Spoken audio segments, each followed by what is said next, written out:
রাষ্ট্র ব্যবস্থা প্রতিষ্ঠার লড়াই। বাংলাদেশের নানা প্রান্তের মানুষেরা নানাভাবে তাদেরকে বঞ্চিত করা হয়। এই মৌলভীবাজারের মানুষেরা যারা চা বাগানের শ্রমিক হিসাবে কাজ করে তাদেরকে ন্যায্য মজুরি দেওয়া হয় না।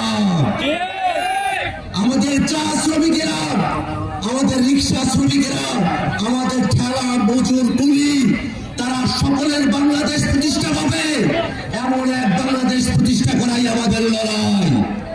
ভাইরা আমার, আমরা যে নতুন বাংলাদেশ নির্মাণ করতে চাই, এই বাংলাদেশে জবাবদিহিতার ঊর্ধ্বে, প্রশ্নের ঊর্ধ্বে কোন ব্যক্তি, কোন রাজনৈতিক নেতা, কোন সরকারি আমলা, পুলিশ প্রশাসন, আর্মি থেকে আর কাউকে আমরা জবাবদিহিতার উপরে রাখতে চাই না।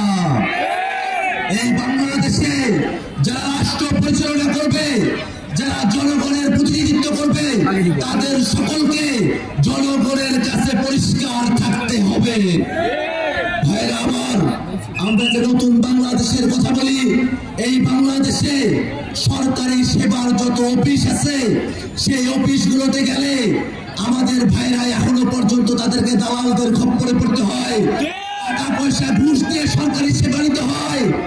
24-এর অভ্যুত্থানের পরে ঘুষ দিয়ে সরকারি সেবা পেতে হবে, এই বাংলাদেশ আমরা দেখতে চাই না।